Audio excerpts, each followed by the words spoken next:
намаз окуп жатканда астынан өткөн кандай күнөө болот, жакшылап түшүндүрүп берсеңиз.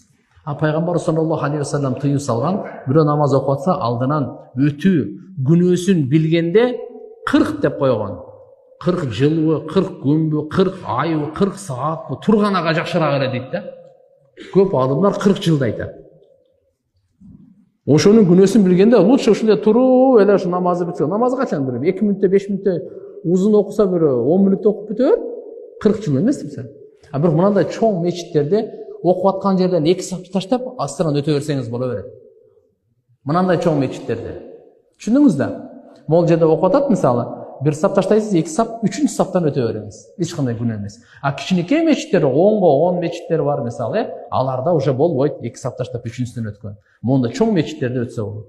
Бирок мынандай кээ бир учурда алдынан өткөн киши күнөөкөр болот, кээде намаз окуп аткан киши күнөөкөр өзү болот. Кандай? Мисалы эшикте эл чыга турган жерде туруп алып окуп атат да, ниет кылыпчы. Чыгыш керек эле сөзсүз. Бул жерде өткөн эле киши күнөөкөр эмес, окуп аткан киши да күнөөгө себеп болот.